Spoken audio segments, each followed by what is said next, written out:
ಇವತ್ತು ಕನ್ನಡ ಇಂಡಸ್ಟ್ರಿಯಲ್ಲಿ ಒಬ್ಬ ಮೇರು ನಟನಿಗೆ ತುಂಬ ಜನ ಟ್ರೋಲ್ ಮಾಡುವಂತಹ ಒಂದು ವಿಚಾರ ನಡೀತು. ಅದೇನಂತ ಹೇಳಿದ್ರೆ, ಇವತ್ತು ಕನ್ನಡ ಇಂಡಸ್ಟ್ರಿಯ ನಾದ ಬ್ರಹ್ಮ ಅಂತಲೇ ಕರೆಸ್ಕೊಳ್ಳುವಂತಹ ಹಂಸಲೇಖ ಅವರು ಒಂದು ಈವೆಂಟನ್ನು ಇಟ್ಟಿದ್ರು. ತಮ್ಮ ವೃತ್ತಿ ಜೀವನದಲ್ಲೇ ಮೊಟ್ಟ ಮೊದಲ ಬಾರಿಗೆ ಒಂದು ಸಿನಿಮಾಗೆ ಡೈರೆಕ್ಷನನ್ನು ಮಾಡಲಿಕ್ಕೆ ಹೊರಟಿದ್ದಾರೆ ನಾದ ಬ್ರಹ್ಮ ಹಂಸಲೇಖ ಅವರು. ಸೊ ಹಂಸಲೇಖ ಅವರು ನಿಮ್ಗೆ ಗೊತ್ತಿರ್ಬೋದು, ಮ್ಯೂಸಿಕ್ ಡೈರೆಕ್ಟರ್ ಅವರು, ಸುಪ್ರಸಿದ್ಧ ಮ್ಯೂಸಿಕ್ ಡೈರೆಕ್ಟರ್ ಆಗಿರುವಂಥ ಹಂಸಲೇಖ ಅವರು ಮೊಟ್ಟ ಮೊದಲ ಬಾರಿಗೆ ಒಂದು ಸಿನಿಮಾವನ್ನು ನಿರ್ದೇಶನ ಮಾಡಲಿಕ್ಕೆ ಹೊರಟಿದ್ದಾರೆ. ಅದು ಕೂಡ ಕನ್ನಡದಲ್ಲಿ ಆ್ಯಕ್ಟ್ ಮಾಡಿರುವಂತಹ ತಾರಾಗಣವನ್ನು ಹಾಕ್ಕೊಂಡು.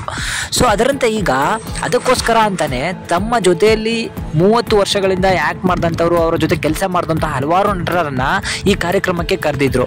ಸೊ ಅದರಲ್ಲಿ ಅವರ ಆಪ್ತ ಮಿತ್ರ ಹಾಗೂ ಹಂಸಲೇಖಗೆ ಒಂದು ಹೆಸರು ತಂದುಕೊಟ್ಟಂತಹ ನಟ ಅಂತ ಹೇಳಿದರೆ ಅದು ರವಿಚಂದ್ರನ್ ಅವರು.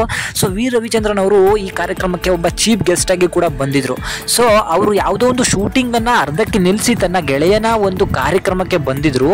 ಆ ಸಮಯದಲ್ಲಿ ರವಿಚಂದ್ರನ್ ಅವರು ಸ್ಪೀಚನ್ನು ಕೊಡ್ತಾ ಇರ್ತಾರೆ. ಇನ್ನೇನು ಸ್ಪೀಚ್ ಎಲ್ಲ ಕೊಟ್ಟು ಹೊರಡೋ ಸಮಯದಲ್ಲಿ ಹಂಸಲೇಖ ಅವರ ಜೊತೆಗೆ ಒಂದು ಫೋಟೋ ಶೂಟನ್ನು ಮಾಡಿಸ್ಬೇಕಾಗತ್ತೆ. ಆ ಸಮಯದಲ್ಲಿ ತಮ್ಮ ತಲೆ ಮೇಲೆ ಇದ್ದಂತಹ ಟೋಪಿಯನ್ನು ತೆಗಿತಾರೆ. ಆಗ ರವಿಚಂದ್ರನ್ ಅವರು ಬಾಂಡ್ಲಿ ಆಗಿರೋದು ಕಣ್ಣಿಗೆ ಬಿದ್ದುಬಿಡುತ್ತೆ. ಸೊ ಆ ಒಂದು ವಿಡಿಯೋನ ಇಟ್ಕೊಂಡು ತುಂಬ ಜನ ಟ್ರೋಲ್ಗಳನ್ನು ಮಾಡ್ತಿದ್ದಾರೆ. ಅದ್ರ ಜೊತೆಗೆ ಹಲವಾರು ಟ್ರೋಲ್ ಮೇಮ್ಸ್ಗಳನ್ನು ಹಾಕ್ಕೊಂಡು ರವಿಚಂದ್ರನ್ ಅವರನ್ನ ಟ್ರೋಲ್ ಮಾಡ್ತಿದ್ದಾರೆ. ಸೊ ರವಿಚಂದ್ರನ್ ಅವರು ಇಂಡಸ್ಟ್ರಿಗೆ ಬಂದು 30ರಿಂದ 40 ವರ್ಷಗಳೇ ಆಗೋಗಿದೆ. ಸೊ ಆಗಿನಿಂದನೂ ಕೂಡ ರವಿಚಂದ್ರನ್ ಅವರಿಗೆ ಕೂದಲು ಕಡಿಮೆನೇ ಇತ್ತು. ಬಟ್ ಹಲವಾರು ಕಡೆ ಅವರು ಟೋಪಿಯನ್ನು ಹಾಕ್ಕೊಂಡು ಮ್ಯಾನೇಜ್ಮೆಂಟನ್ನು ಮಾಡ್ತಿದ್ರು. ಸೊ ಈಗ ಅದರ ಬಗ್ಗೆ ಮೊಟ್ಟ ಮೊದಲ ಬಾರಿಗೆ 25ರಿಂದ 30 ವರ್ಷಗಳಲ್ಲಿ ಮೊಟ್ಟ ಮೊದಲ ಬಾರಿಗೆ ರವಿಚಂದ್ರನ್ ಅವರು ಬಾಂಡ್ಲಿ ಅನ್ನುವಂತಹ ಒಂದು ಇಮೇಜ್ ಸಿಕ್ಕಿರೋದು ಇದೇ ಮೊದಲ ಬಾರಿಗೆ. ಸೊ ಸಂಪೂರ್ಣವಾಗಿ ರವಿಚಂದ್ರನ್ ಅವರ ತಲೆ ಮೇಲೆ ಕೂದಲುಗಳೇ ಹೋಗಿಬಿಟ್ಟಿದೆ. ಸೊ ಅದನ್ನು ಈಗ ಎಲ್ಲರೂ ಕೂಡ ಟ್ರೋಲ್ ಮಾಡ್ತಿದ್ದಾರೆ. ಸೊ ಕೂದಲು ಉದುರೋದು ಅದೊಂದು ನ್ಯಾಚುರಲ್ ಅಂತಲೇ ಹೇಳ್ಬೋದು.